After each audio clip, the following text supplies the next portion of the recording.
everyone. Welcome to our Wednesday night Bible study. Всем добрый вечер. Добро пожаловать на наше изучение Библии. We are working our way through the book of Mark. Мы с вами продолжаем разбирать Евангелие от Марка. This evening we are in Mark chapter 9, verses 14 through 32. И сегодняшний наш отрывок Евангелие от Марка, 9 глава, с 14 по 32 стихи. This evening we'll go ahead and have Igor read for us and pray, and then we will jump right into our text. Попросим Игоря помолиться и прочитать наше сегодняшнее местописание, и мы приступим дальше к изучению. Евангелие от Марка, 9 глава, с 14 по 32 стих. Придя к ученикам, увидел много народа около них и книжников, спорящих с ними. Тотчас, увидев его, весь народ изумился и, подбегая, приветствовал его. Он спросил книжников: «О чем спорите с ними?» Один из народа сказал в ответ: «Учитель, я привел к тебе сына моего, одержимого духом немым. Где не схватывает его, повергает его на землю, и он испускает пену, и скрежещет зубами своими, и цепенеет. Говорил я ученикам твоим, чтобы изгнали его, и они не могли». Отвечая ему, Иисус сказал: «О род неверный, доколе буду с вами, доколе буду терпеть вас, приведите его ко мне». И привели его к нему. Как скоро бесноватый увидел его, дух сотряс его. Он упал на землю и валялся, испуская пену.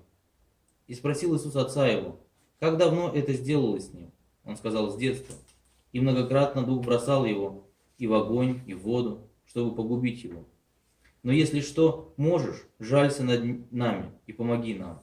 Иисус сказал ему: «Если сколько-нибудь можешь веровать, все возможно верующему». И тотчас отец отрока воскликнул со слезами: «Верую, Господи, помоги моему неверию». Иисус, видя, что сбегается народ, запретил духу нечистому, сказав ему: «Дух немой и глухой, я повелеваю тебе, выйди из него и впредь не входи в него». И, вскрикнув, и сильно сотрясший его, вышел, и он сделался как мертвый. Так что многие говорили, что он умер, но Иисус, взяв его за руку, поднял его, и он встал. И как вошел Иисус в дом, ученики его спрашивали наедине: «Почему мы не могли изгнать его?» И сказал им: «Сей род не может выйти иначе, как от молитвы и поста». Выйдя оттуда, приходили через Галилею, и он не хотел, чтобы кто узнал, ибо учил своих учеников и говорил им, что Сын Человеческий предан будет в руки человеческие, и убьют его, и по убиении в третий день воскреснет. Но они не разумели их слов, а спросить его боялись. Это и есть Слово Божие. Давайте склоним голову для молитвы. Отец наш Небесный, слава Тебе и хвала за день сегодняшний, за чудесную возможность, Господь, слышать Слово Твое, познавать его. Мы знаем, Господь, что только милостью Твоей мы можем слышать Евангелие, милостью Твоей мы можем понимать его. Господь, мы просим сегодня во время этого урока открой нам, Господь, Твои истины святые. Благослови, Господь, нас. Благослови наши семьи, благослови наших близких, чтобы мы могли и им передать благую весть о том, что Ты, Господь, умер за наши грехи, на третий день воскрес, и сейчас восседаешь с Богом Отцом на небе, и Ты грядешь, чтобы судить мир. Мы славим Тебя, склоняемся пред Твоим величием и молимся во имя Иисуса Христа. Аминь.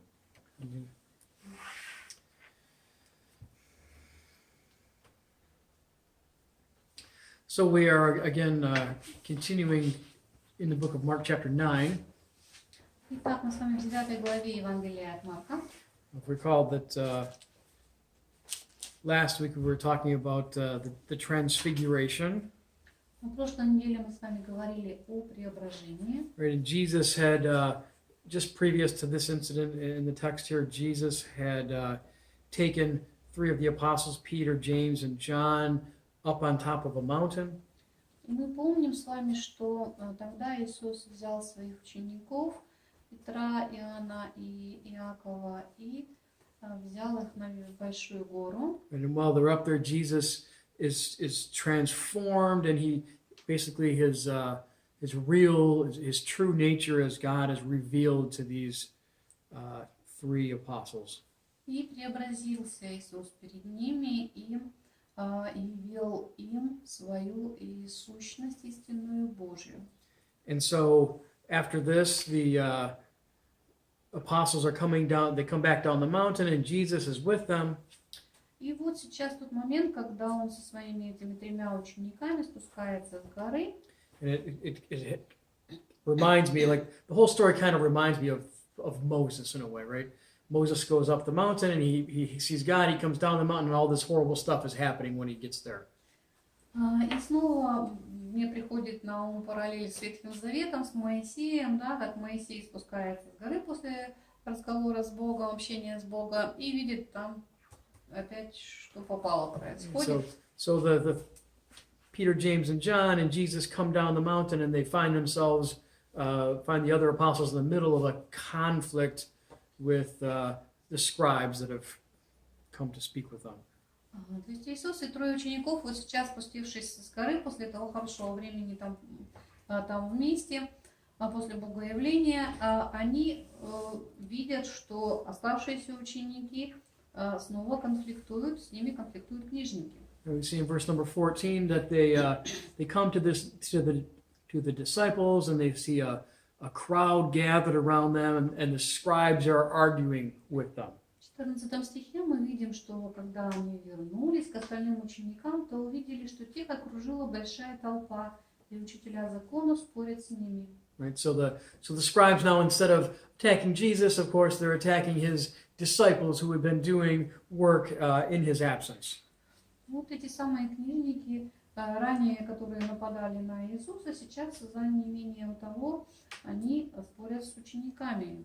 And apparently the dispute at hand has come up because of this young boy that's been brought to the disciples for healing.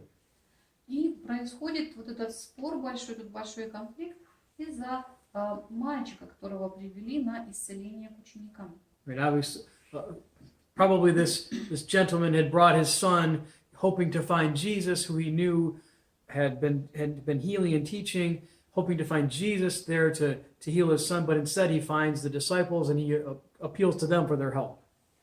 Скорее всего, отец этого мальчика, вот он привел его для того, чтобы Иисус исцелил этого ребенка. Но поскольку Иисуса не было, то он обратился к его ученикам за помощью. Right, and so we'll see as we work our way through here what they're arguing about, but essentially the scribes and Pharisees have taken advantage of this situation of the failure of the disciples to cast out this demon or to bring healing to this young boy, and they're taking advantage of the situation to kind of show everyone how bad they are or whatever, you know. И мы дальше сейчас эту историю рассмотрим, да, но в данный момент нам становится понятно, что вот эти самые книжники, они воспользовались моментом, когда у учеников что-то не получилось, а у них не получилось исцелить этого мальчика, да, и они вот набросились на них прилюдно, начали их упрекать, чтобы показать всем людям, какие, в общем-то, по сути, эти ученики плохие люди. You know, the scribes have been pretty unsuccessful in their attacks on Jesus and making him look personally bad. Now they have a chance to make Jesus look bad by making his disciples look bad. То есть, когда книжники, учителя закона, да, когда они спорили с Иисусом, у них никогда не получалось победить его в споре. Поэтому сейчас они пользуются моментом, чтобы очернить учеников Иисуса. And so Jesus comes down, there's the big crowd, and there's the scribes, and there's the disciples that are there, and it says that when the crowd saw him in verse number 15, they were amazed, and they ran up to him and they greeted him. So the crowd's excited to see Jesus. They're kind of surprised. Maybe they weren't expecting him to come back at that moment. И вот Иисус с учениками спускается, тут, значит, большая толпа уже собралась, вот остальные ученики его ждут, вот эти книжники, все кричат, спорят. В 15 стихе мы вот это видим, да, по-современному читаем. Когда все увидели Иисуса, они пришли в крайнее изумление и побежали ему навстречу, чтобы поприветствовать его. And so Jesus comes up, and in verse number 16, he immediately kind of finds himself in the middle of this conflict that's been going on. Вот. И Иисус, он сразу же оказывается посредине вот этой накаленной ситуации, посреди огромной толпы спорящих людей. And I think I can imagine in verse 16, Jesus jumps in the middle and he says, what are you arguing with, about with them? И Иисус задает ему вопрос, о чем у вас спор? No, I think this question is addressed, in my mind, to the scribes that are attacking Jesus's disciples. Мне кажется, что Иисус задает этот вопрос тем самым учителям закона, которые нападают на его учеников. This word for arguing talks about kind of an aggressive argument and an aggressive attack, and I think Jesus is putting himself between the disciples and the scribes in a way of kind of protecting them and saying, what are you arguing with my people about? What's going on here?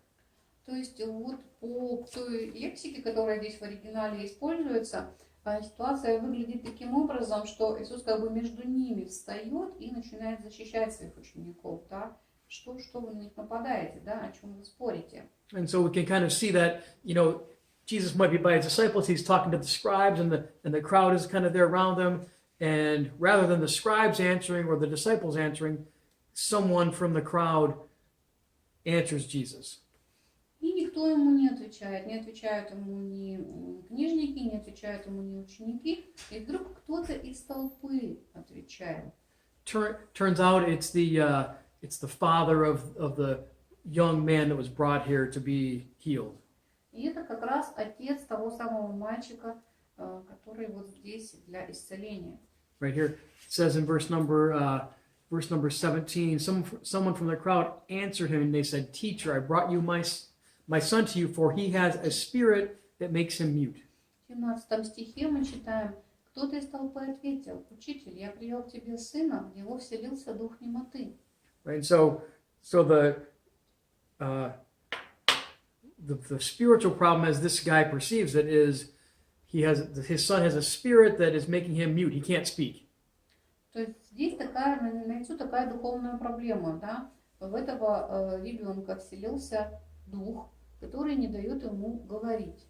If we jump ahead to verse number 25, when Jesus talks to the spirit, he says, "Come out of him." He says, "You deaf and mute spirit." Right. So not only probably is the young man mute, he's probably also deaf. И если мы с вами заглянем немножко вперед, 25 стих, мы увидим, что Иисус, обращаясь к этому нечистому духу, сказал: «Дух немоты и глухоты». То есть мы можем понять, что этот мальчик, он был не только немым, но и глухим также. Right. So the ongoing problem, I think that they're addressing that's a constant issue, is that the boy he's deaf and he can't speak. He's a deaf mute. Итак, значит, вот в чем проблема. Привели ребенка, который не говорит и не слышит. Now, periodically, it says in verse number 18, it says, "And whenever it seizes him, it throws him down and he foams and grinds his teeth and he becomes rigid." Right? That's in verse number 18. И в 18 стихе мы видим, что происходит с этим мальчиком, да? Когда дух схватывает его, то бросает его на землю, и мальчик идет пеной изо рта, скрежещет зубами и цепенеет. Right. So periodically, this boy has seizures, but an ongoing problem is that he's deaf and mute. То есть время от времени происходят судороги вот такие страшные, да? Но все остальное время мальчик глухой и немой. То есть вот это его проблема. And we see this parallel accounts in Matthew chapter 17 and in Luke chapter 9 of this same story. Эта история описана также в Евангелиях от Матвея в 17 главе и в Евангелии от Луки в 8 главе. And we piece together the details, and we see, a young boy who's suffering from spiritual oppression and also has physical symptoms of being deaf, being mute, and then also having some type of seizures, whether it's caused by epilepsy or some other disease. We don't know, but we do know that there's a spiritual element to it. И вот, складывая как бы эту историю вместе из всех Евангелий, где она описывается, мы видим такую картину, что у этого мальчика какая-то болезнь типа эпилепсии, да, но вызвана она именно духовными силами, да, вот этим нечистым духом. и плюс он еще глухонемой. And so we see here, actually Mark gives us a kind of a longer, a little bit more detailed description of this incident than the other two writers do. Вот из трех евангелистов описание именно этой истории у Марка наиболее развернутое. And so it says here in verse number 18 that when he has these seizures, basically, bad things happen. So the families had to protect this young boy from falling into the fire or falling into the water and drowning and some other things throughout his young life. И в 22 стихе мы читаем, что происходит часто у мальчика вот эти судороги, да, и даже дух часто бросает его в огонь, в воду, чтобы погубить его. И родственникам приходится принимать какие-то меры, чтобы как-то защитить, спасти жизнь этого ребенка. Which I think speaks well of maybe his upbringing or his father or his parents, that they've taken care of this young boy who is deaf mute and has seizures, and they've protected him and they've nurtured him. But now they're kind of, they're seeking relief. They want him to be cured, right? И мы понимаем, что семья хорошая у этого мальчика, по крайней мере, отец у него вот на самом деле заботится о нем и защищает его все время, вот выхватывает его из огня, из воды, спасает, да. И сейчас, воспользовавшись моментом, он привел на исцеление своего ребенка сюда. And so in verse 18 also says, gives them kind of describes the symptoms, and then he says, well, and because of these things, because of these dangerous seizures, I've asked your disciples to cast it out, right? But they weren't able to do it. И в продолжении 18 стиха мы читаем, как отец говорит, я просил твоих учеников изгнать духа, но они не смогли. And so here's the root problem, or the center of this conflict with the scribes, and the problem with this man is he's brought his son to Jesus for healing. Jesus wasn't there, and then the disciples failed to succeed in casting out this demon and healing the young boy. И вот на самом деле в чем была проблема, вот из-за чего все спорили, да, отец привел своего мальчика на исцеление к Иисусу, но попросил учеников, потому что Иисуса не было, учеников ничего не получилось, и вот начался весь конфликт. Right, so the root of this is the failure of the disciples to do what they actually had been able to do before, because Jesus had already sent them out to preach the gospel and to cast out demons and to heal people, right, in which they had done it. И в центре, как говорится, всего конфликта проблема-то какая, что ученики не смогли сделать вот это исцеление, не смогли провести, не смогли знать этого беса, хотя это, в общем-то, то же самое, что они успешно делали ранее. Мы читали с вами, да, что Иисус посылал их на евангелизм и на исцеление и изгнание бесов. And so this is going to be a real, I think, opportunity here for Jesus to be able to teach his disciples something about what it means to be a follower of Christ and to draw on the power of God in their work. И у Иисуса снова появляется вот такая ситуация, в которой он может научить своих учеников еще чему-то, да, например, тому, что нужно полагаться на силу Божию в таких ситуациях. But first in verse 19 we see Jesus' reaction to the situation. He says, he answered them, "Oh, you faithless generation, how long am I to be with you? How am I to bear with you?" Right? Bring me the boy. Но первоначальная реакция Иисуса очень такая эмоциональная. Он говорит: о неверующее поколение, сколько мне еще быть с вами, сколько мне еще терпеть вас? Приведите мальчика ко мне. Right? Jesus just finds himself surrounded, I think he feels like, on all sides by this failure to have the proper belief that people need to have.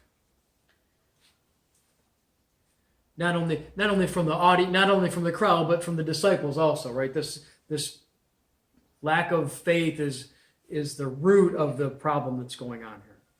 Иисус очень разочарован и расстроен тем, что люди, которые окружают его, в них столь мало веры. И имеется в виду не только та толпа, которая его окружает, но и сами его ученики. And so in verse number 20 it says, they bring the boy to Jesus, and when the spirit sees Jesus, it immediately puts him into a convulsion, and the boy falls on the ground, rolls around, he's foaming at the mouth. So he's having a full-on seizure, right? И вот в 20 стихе мы начинаем читать, да, мальчика привели, и как только дух увидел Иисуса, он вызвал у мальчика приступ, тот упал и стал кататься по земле, и изо рта у него пошла пена. Ну, то есть вот прям полноценный приступ случился. And so this to our modern ears sounds like an epileptic seizure, like we would diagnose the doctors, right? Я думаю, что наши современные доктора поставили бы здесь диагноз, что это приступ эпилепсии. But in this case, there's there may be a physical reason, but there's also an underlying spiritual cause that sets this young boy off. И, возможно, были определенные физиологические причины для этого, но была и причина более глубокая, духовная, связанная с этим духом нечистым. Right, and so oftentimes, people, I think more modern critics, they look back and they say, well, these ignorant people way back in time, they didn't know anything about science, so they just thought everything was caused by an evil spirit causing someone to roll on the ground, right? Иногда очень такие современные и очень такие научные люди, да, они говорят так, что вот такие все были темные, вот в эти давние времена, такие были безграмотные, что любую болезнь, происходящую с человеком, объясняли только вмешательством злых сил. But that's a kind of a broad statement that may have a little bit of truth to it, but it also has a lot of, I guess, falsity to it, right? It's not completely true. И утверждение, конечно, такое широкое, да, возможно, какой-то процент здесь есть и правды, но мне кажется, что больше оно не является истиной. So during even earlier times in history, and during Jesus's time, there were doctors and medical people, and they all had different schools of thought as to what were causing these different things, right? Даже в ранней истории человечества и тем более во времена Иисуса были хорошие доктора, были хорошие ученые, которые разбирались в болезнях и знали, что от чего происходит. And so in some instances, and we can see this actually even in the book of Matthew, we'll turn over there in a second, people realized that there was a difference between physical illness and spiritual problems and spiritual oppression. И люди в те времена, они прекрасно понимали разницу между болезнью, которая вызвана физиологическими причинами, и болезнью, вызванной духовными причинами. Right. So here, as early as 400 BC, there were people, for example, in the Middle East that diagnosed these things as mental disturbances with problems with your brain. Даже еще в IV веке до нашей эры, до Рождества Христова, да, были врачи, которые диагностировали когнитивные расстройства. This was true in the Middle Eastern areas, and this is also like in the Babylonian time. Also true in China, where there was thinking that things were caused by some kind of problem with the brain. И вот врачи, которые диагностировали болезни мозга, да, они жили и в Вавилонии, и в Китае были такие доктора. So there was a lot of, in the common uneducated people, there may have been a lot of superstition. I mean, you see this horrible thing happening when someone has a seizure. It's very shocking, and common people with no knowledge might attribute this to some superstition, but the people who were the doctors differentiated between spiritual problems and physical medical problems. Конечно, были и безграмотные люди, которые очень напрямую очень многие болезни связывали, да, с влиянием злых сил, но тем не менее были доктора, были просвещенные люди, которые прекрасно знали причины всех болезней и могли различать. In the Greco-Roman times, this epilepsy was called the sacred disease, like it had to do with because they felt it was caused by some kind of god or demons or something. В греко-римское время эпилепсия называлась священной болезнью, потому что раз вот люди падают вот в таком припадке, то, скорее всего, это послано богами. But Hippocrates, who was like one of the founders of more modern medicine, says basically that, in my opinion, this is caused by a problem with the brain, and it can be hereditary even. He even went that far to say you could get it from your parents and pass it down to your children. Но Гиппократ, которого мы знаем как отца современной медицины, он уже в то время сказал, что это неверно, что это болезнь, которая вызывается, что это заболевание мозга, и в том числе, что это заболевание может передаваться по наследству от родителей. And that was true even into the early couple hundred years of the first couple hundred years of the church. Another person named Galen believed the brain was responsible for convulsions. So there was definitely was a school of thought that in medicine that was saying this is a physical, could separate the physical and the spiritual issues. Но позднее, в первые века христианства, был такой медик известный, Гален, который считал, что судороги, они напрямую связаны судороги конвульсии, они напрямую связаны с заболеванием мозга. То есть существовали уже в очень древние ранние времена различные медицинские школы. We look. Do you have Matthew 4:24 in your notes anywhere? This Bible. Mm-hmm. So if we look in the book of Matthew, we'll see where the writer differentiates between spiritual problems and physical problems. He's talking about Jesus healing in Matthew chapter 4, verse number 24. Давайте мы сейчас с вами посмотрим Евангелие от Матфея, 4 главу, 24 стих.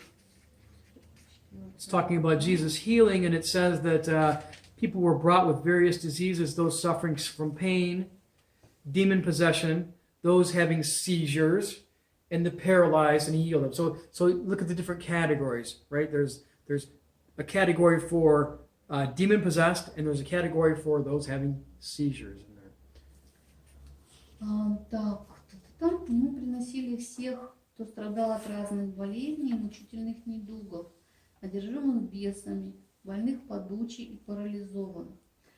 Здесь мы видим, что перечисляются различные виды болезней, и они уже как бы по категориям, да, то есть вот мучительный недуг и одержимые бесами уже отдельно, то есть люди знали, что болезни вызываются разными причинами. So people weren't completely ignorant, just attributing every medical issue to a spiritual problem. Maybe they were more sensitive to the issue to the fact that it could be a spiritual problem, whereas nowadays we just write that off and say, oh, it's completely medical. Вот, то есть мы не можем сказать, не имеем права сказать, что люди были такие уж невежественные, что ничего не могли различить и все приписывали действию злых сил. Возможно, люди в то время были более чувствительны к движению духа. Это мы сейчас в наше время можем сказать, ничего духовного здесь нет. Это типично обычное медицинское заболевание, физиологическое. And so back then they were open to the possibility that it could be a spiritual issue. It wasn't necessarily only going to be a physical problem when you were diagnosed by the medical doctors. А в те времена, конечно, люди допускали духовную причину происхождения той или иной болезни. So they bring the child. The child has a convulsion on the ground in front of Jesus, and then Jesus begins this process of dialogue with the Father. Итак, мальчика привели к Иисусу. Иисус увидел вот этот приступ, да, как мальчик катается по земле, и начинает Иисус разговаривать с отцом мальчика. Right? He asked him. In verse number 21, Jesus says to the Father, how long has this been happening to him? В 21 стихе мы видим, что Иисус спрашивает, давно с ним так. And so Jesus, when he heals, oftentimes his healing isn't just a snap of the finger, but it includes some kind of relational interaction, either with the person being healed or with their parents or relatives. И как мы с вами помним, когда Иисус исцеляет, Он не делает это просто по мановению руки, да, Он обычно вступает в разговор, общается либо с самим пациентом, да, либо с родителями, родственниками. Because Jesus is going to do more than just heal this young boy. He's going to challenge this man, or the boy's father, about his own personal faith. Вот в данной истории происходит еще определенный урок, определенный рост духовный, да, и Иисус тут работает с отцом мальчика. Because I think the disciples' inability to properly exercise their faith has impacted this man's faith in a way, right? И мне кажется, что вот то, что сейчас у учеников не получилось изгнать этого духа, да, то есть как бы ученики не смогли проявить силу веры своей. Вот этот факт, он повлиял и на веру этого отца. Right. So in verse number 21, then the father answers him and says, you know, he's been like this from childhood. И в 21 стихе далее отец отвечает: с самого детства. And we've seen this before when Jesus has healed people. You know that the peoples they've had a problem since childhood. It's nothing they've done. It's nothing that's caused it. It's just the way that they were brought into the world, right? И мы уже сталкивались с такими случаями, когда к Иисусу приводят людей с какими-то вот заболеваниями, которые есть у них с самого детства. То есть ничего они сами не сделали, ничего не совершили. Они просто пришли в этот мир вот такими. Remember over in book of John, I think it's John chapter 9, when Jesus heals a person who's been blind from birth, and then the scribes and Pharisees come and they say, well, who sinned, this man or his parents or whatever, right? Мы все с вами помним, как в Евангелии от Иоанна, там в 9 главе, кажется, законники приводят к Иисусу слепорожденного и задают ему коварный вопрос, да, кто согрешил, кто виноват. Right, and Jesus says nobody, right? He's this way because God's doing it for his own glory. И Иисус говорит, что никто не согрешил, никто не виноват. Это так устроено, чтобы явилась на нем слава Божья. I just say that because we need to be careful not to attribute anything extra to this story than what it's telling us. We don't know the reason why the boy is possessed and the reason why he has this, why he's deaf and mute. It might just be that God made him that way so he could be glorified and so his father could have his faith strengthened through this particular healing, right? И вот эта история из Евангелия от Иоанна нам в очередной раз напоминает, что нам не стоит добавлять чего-то лишнего к тому, что мы читаем в Библии. Вот этот мальчик в Евангелии от Марка, да, с нечистым духом, он не виноват, родитель его не виноват. Нам не стоит искать каких-то тайных причин. Скорее всего, все это происходит для того, чтобы явилась слава Божья. And so we have to, just try to, whenever we look at these passages, try to keep ourselves within the boundaries of the text as much as possible and not wander way off and wonder why, how did the boy get this way, or what did he do, or, it doesn't tell us. It just tells us what it needs to tell us. И поэтому, когда вот мы читаем такие истории, да, подобные, нам лучше всего оставаться в рамках того, что нам сказано, да, то есть не фантазировать, не сочинять, не уходить мыслью куда-то, разыскивая причины, почему мальчик вот заболел этой болезнью, а просто остаться в рамках данного нам текста. And we can kind of feel the desperation of this father as he has brought his suffering boy to Jesus, and now Jesus has asked him how long he's been ill, and the father says, ever since he's been born, and it's verse number 22, it's cast him into the fires, and it's into the water, and it's been trying to destroy him. Что мы видим в данном нам тексте? На вопрос Иисуса, как давно это с ним, да, отец говорит, с самого детства мы начинаем чувствовать вот это отчаяние, это страдание этого отца. И в 22 стихе он продолжает рассказывать эту историю, то есть как страдает его сын. Дух часто бросает его то в огонь, то в воду, чтобы погубить его. То есть просто эмоции зашкаливают. And he brought his son to Jesus, and Jesus wasn't there, and so in desperation he has the disciples try to heal his son for him. И мы видим, мы прям чувствуем, да, что вот отец в отчаянии привел своего ребенка к Иисусу, но поскольку того не было, обратился к ученикам, чтобы изгнали беса. Right, and the disciples couldn't do it, but now the master has returned, and he's there to hopefully provide relief and help to this family.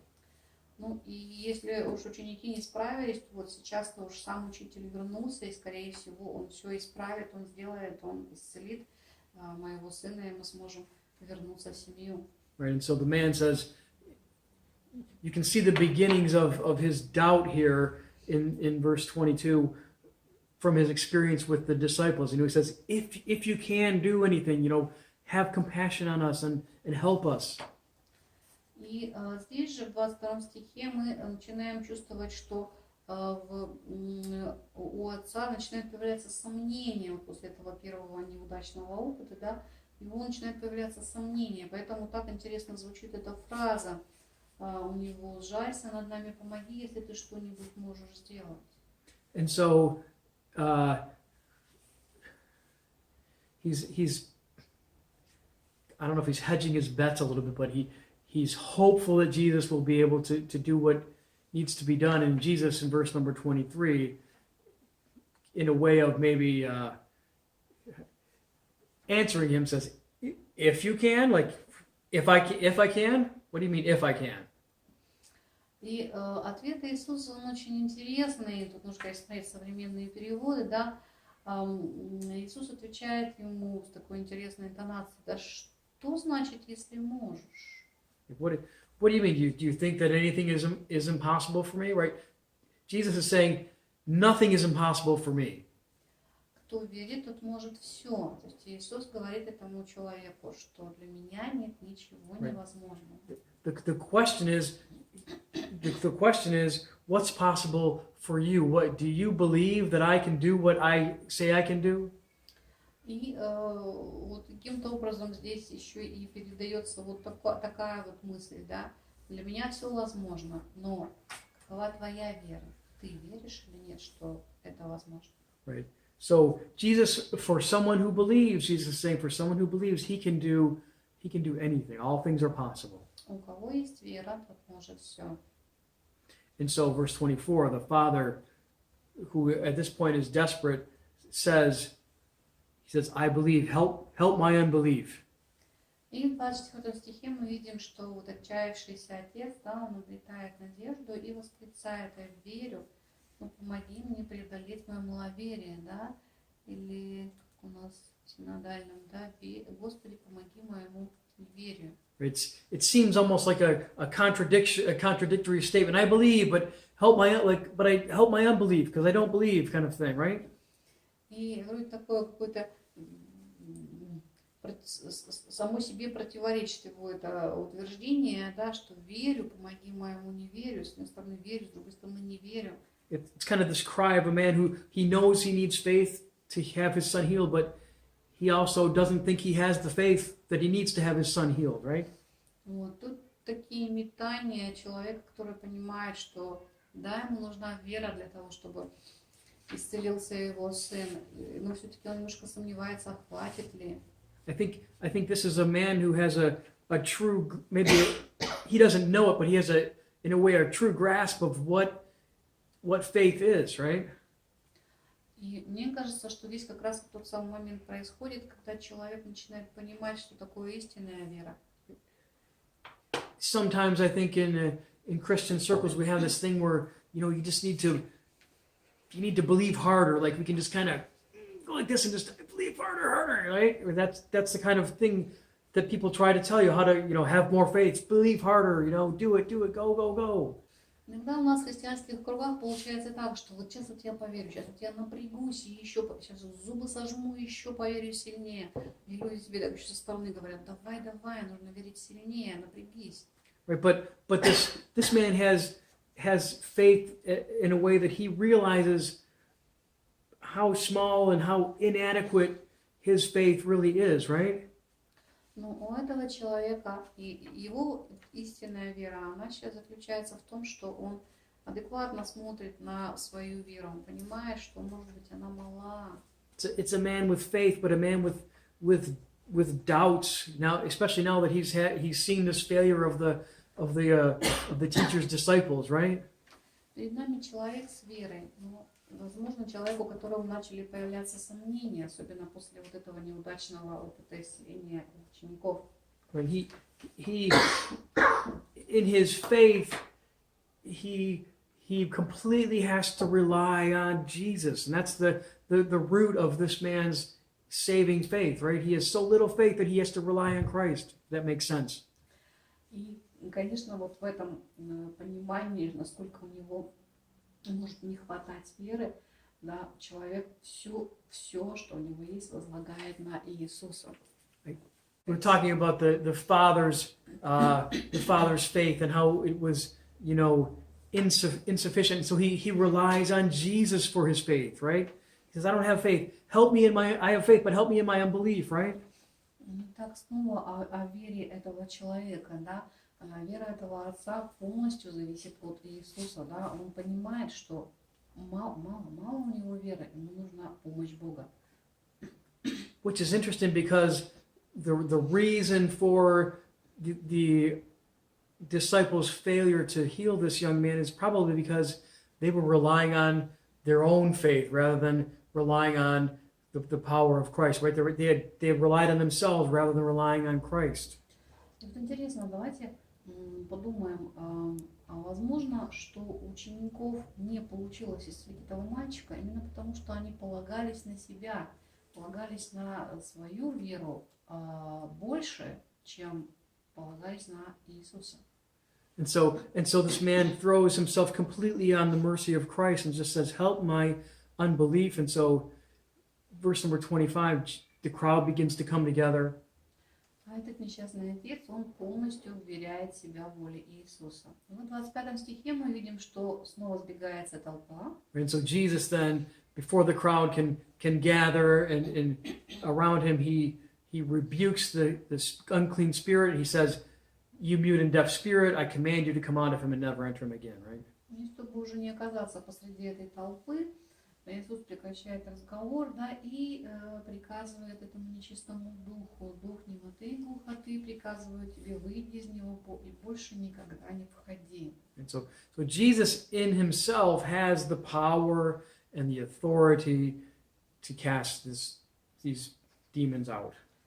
У Иисуса есть эта сила и власть, которую он может приказывать этому бесу выйти. And he does. And he gives this man reassurance as he does this. He says in the last part, never enter him again. So this father has reassurance that it's a healing forever, right? It's done. И интересно, что Иисус не только исцеляет ребенка, но он и дает надежду отцу, говоря вот эти слова, и больше никогда не входи. То есть теперь отец может спать спокойно, теперь у него есть надежда на то, что это исцеление навсегда. Right? And so we see Jesus rebukes and he commands and he exercises his authority and it's complete. The healing is done. И мы снова еще раз видим, что когда Иисус что-то делает, то Он делает это совершенно, Он делает это до конца. Right? And as the demon comes out in verse 26, the boy falls on the ground and has a terrible convulsion, and then looks like he's dead. В 26 стихе история развивается. Вскрикнув и сильно сотрясший мальчика, дух вышел. Мальчик стал как мертвый, так что многие говорили, что он умер. But interesting, in this passage it says, in the Greek it says, raised him and he was resurrected, right? So it's in a way, it's looking forward to the last part of our passage for this evening. Но Иисус, взяв мальчика за руку, поднял его, и тот встал. Right? So, again, Jesus takes time with his disciples. We see here in verse number 28 and verse number 29. И дальше мы видим, что у нас наступает опять время позже, то есть новое пошло событие, да, из 28-29 стих говорит нам о времени Иисуса с его учениками, он их учит. Right? So they go into a house, which is where Jesus often spent time privately teaching his disciples, where they could get away from the crowd. Они идут в какой-то дом, где, вероятно, они всегда собираются для учения, для своих уединенных встреч. Right? And the disciples ask Jesus, they say, well, why couldn't we cast it out? What were we doing wrong? И ученики спрашивают, почему же мы не смогли изгнать его? Right? So Jesus answers them, I guess in a way it seems kind of simply, but in a way very profoundly, this kind cannot be driven out by anything but prayer. И Иисус отвечает им очень просто, но с другой стороны очень основательно. Этот вид, да, или этот род можно изгнать только молитвой. And so what is he getting at when he's telling them this? It only can be driven out by prayer. И что имеет в виду Иисус, когда он говорит это, что только молитвой? Right? We can see. What I would think is that Jesus is saying, you guys didn't approach this problem from a position of prayer. То есть Иисус как бы говорит им, что, ребята, вы здесь не подошли к этому исцелению со стороны молитвы. Right? They maybe they had been doing these healings and preaching and casting out demons, and they had come to the mistaken conclusion that this was something that was inherent in themselves, and they didn't need to rely on Jesus. Jesus had given it to them, and now it was theirs, right? It was their power to exercise. Возможно, ученики после своего такого замечательного опыта, после своей замечательной практики, когда они проповедовали людям, когда они изгоняли бесов, когда они исцеляли людей, так уверились в своих силах, что перестали обращаться к Иисусу за помощью, а полагались только на себя. But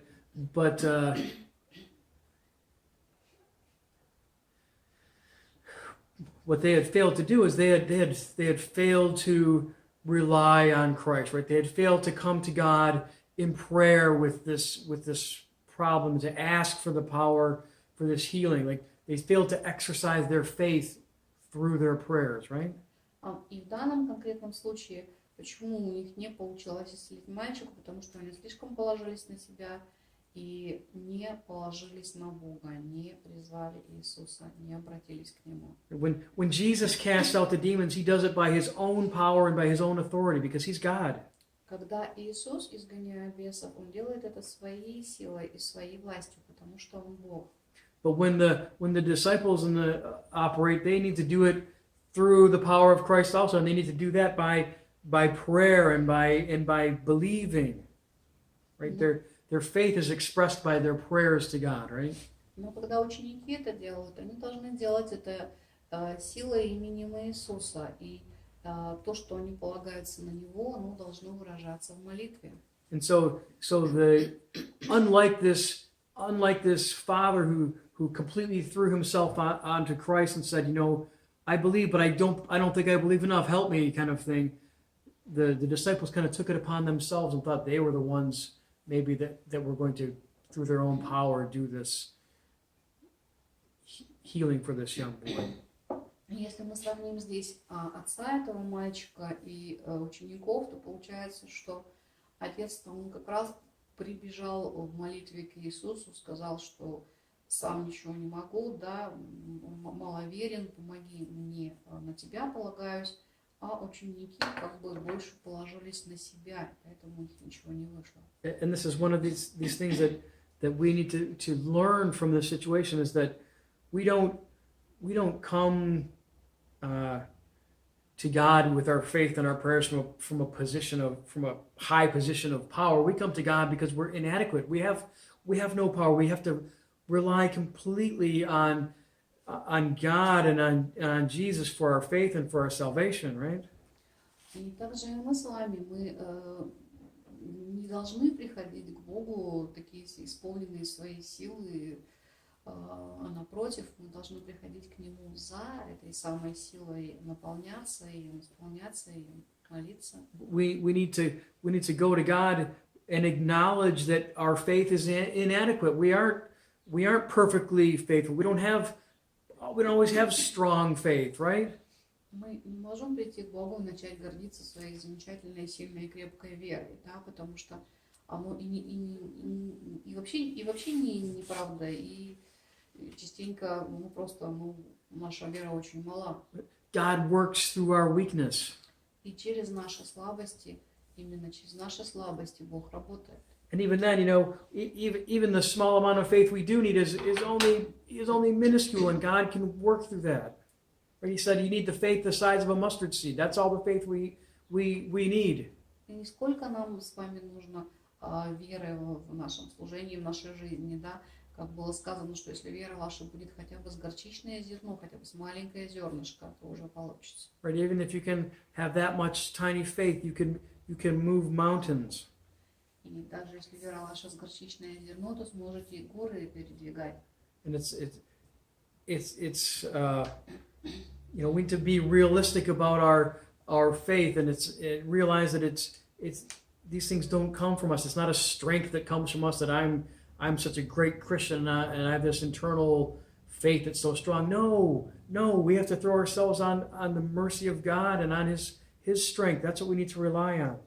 Поэтому давайте будем реалистичны относительно нашей собственной веры. То есть мы не должны приходить к Богу, играя духовными мускулами и полагаясь на свою крепость, на свою гигантскую веру. Нет, нам нужно приходить к Богу в смирении и просить Его о том, чтобы Он укреплял нашу веру. And so the disciples are going to learn from this kind of through their failure that they need to rely on God and not rely on themselves.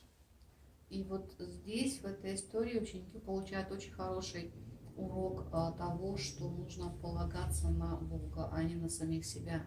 And so we come into the next part of our passage here, verses 30 through 32, and Jesus is again teaching the disciples about His coming death and His resurrection. И еще у нас есть несколько стихов на сегодня, с 30 по 32. Это та история, в которой Иисус продолжает учить своих учеников о своем мессианстве. See, Jesus is now, the story is kind of heading towards Jerusalem. Мы видим, что Иисус с учениками направляются они в Иерусалим, проходят через Галилею. So they're going through Galilee, and they're doing it kind of secretly, right? It says that Jesus didn't want anyone to know. He's done with His work and His public ministry in Galilee. Через Галилею они проходят так секретно, проходят тайно, потому что такое общественное служение Иисуса в Галилее уже закончено. Ему не хочется больше этих больших толп. So Jesus in verse 31, he's focusing on teaching His disciples.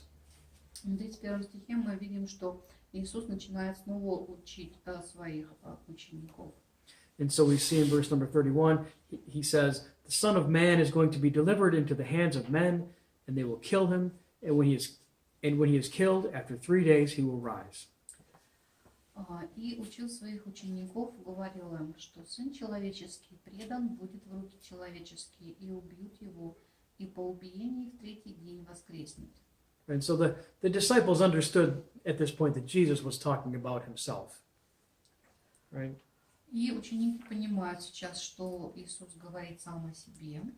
And as we look back, I think now, and we read this verse, and we see it says Jesus, for example, is going to be delivered into the hands of men, right? And we look at this through our historical lens, and we know that Jesus was betrayed by Judas and turned over to the Roman authorities.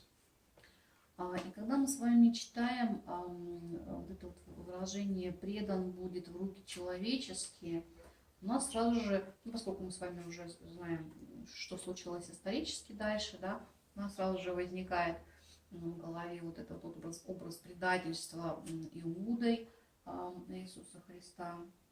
And so we think about this idea of being delivered into the hands of men. It carries this meaning of being turned in, you know, for example, for a law, taken in to a lawsuit or taken in for punishment, right? But what Jesus is getting at here, this idea of being delivered is he's talking about God fulfilling his own plan. И, возможно, каким-то образом у нас вот эта фраза может предан в руки человеческие, да, может ассоциироваться с тем, что там суд повлекут, да, наказание какое-нибудь наложат.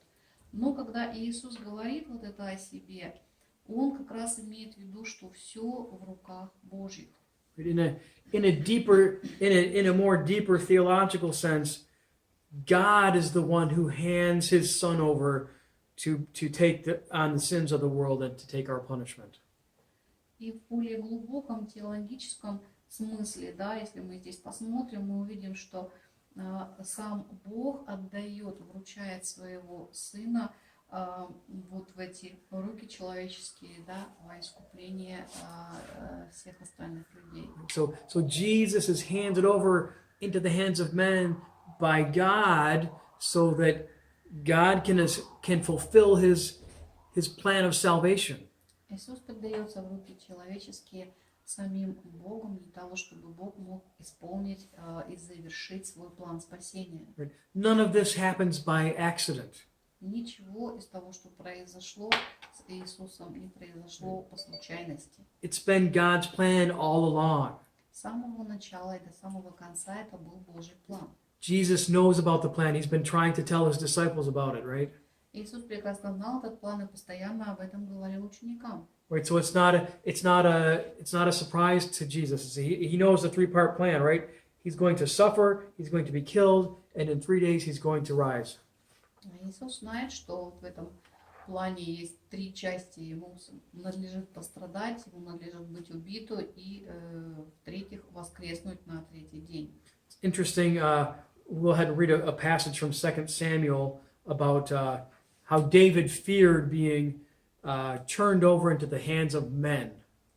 Интересно в связи с нашей историей, да, прочитать отрывок из второй книги Царств, 24 глава, 14 стих, где Давид очень переживает, чтобы не впасть в руки человеческие. Читаем. «И сказал Давид пророку: тяжело мне очень, но пусть впаду я в руки Господа, и по велико милосердие Его, только бы в руки человеческие не впасть мне». Right. So God's mercy is great, but the hands of men are not, right? They're not merciful. Руки Божьи, они милостивые, милосердие Его велико, но руки человеческие это нет. So the disciples, they're hearing this teaching, they've heard it before, but they still, verse 32 says, they still aren't understanding. The meaning escapes them. They can't comprehend what Jesus is trying to tell them. И снова мы видим, что ученики слушают, но не понимают. Да, 32 стих. Они не разумели всех слов, а спросить его боялись. Interesting, they've asked Jesus all of these other questions about all of these other things, but now when it comes to this one point, it says they were afraid to ask him. Интересно, что о любых других вещах ученики его спрашивают запросто. Но когда дело доходит вот до этой темы, они всегда боятся задать вопрос. I think they understood just enough maybe to understand. They didn't really want to understand what was going on, right? They didn't want to hear it. И складывается такое впечатление, что они на самом деле не хотят понимать, что то, что вот им сейчас говорит Иисус, оно настолько выше их понимания, настолько страшно и сулит какую-то боль, что они просто отказываются это понимать. This whole teaching was too different from what they expected. It was opposed to what they expected, and they just didn't know how to fit it all into their understanding of the Messiah and who he was, and they just couldn't do it. Все вот это мессианское учение, которое дает им Иисус, оно настолько не совпадает с тем, чему их учили, с тем, к чему они привыкли и что они ожидают, что они просто не могут это вместить и отталкиваются от этого учения. And it's something that they would not even anyway not fully comprehend or be willing to fully confront until after it happened, and then they had to face the fact that this was the plan all along. Then they understood what was going on. Но сейчас у них еще есть возможность закрывать глаза на это учение, да, всеми силами отказываться принять его в себя. И только уже после того, как все это случится, когда Иисус пострадает, умрет и воскреснет, им придется открыть глаза и понять и принять все это. But for now, they don't understand, they don't want to understand, and so instead of talking about this issue, they decided, we'll see next week, they decide to discuss, who's going to be the greatest in God's kingdom. That's a more important thing to them than the fact that Jesus is going to be going to the cross very soon. Да, на данный момент они не понимают и не хотят понимать того, что им говорит Иисус. И почему мы можем так сказать? Потому что буквально в следующем уже стихе, это будет у нас на следующей неделе, мы будем разбирать эту историю, они поведут разговоры, споры о других вещах, которые интересуют их больше. Кто же будет главным в Царстве Божьем? And so next week we'll talk about this issue of, what does it mean to be great in the kingdom, and maybe we'll talk about who is in the kingdom and who's out of the kingdom. And then what does it mean, what is this idea of sin in the kingdom? What does it mean, right? И на следующей неделе мы с вами как раз поговорим о том,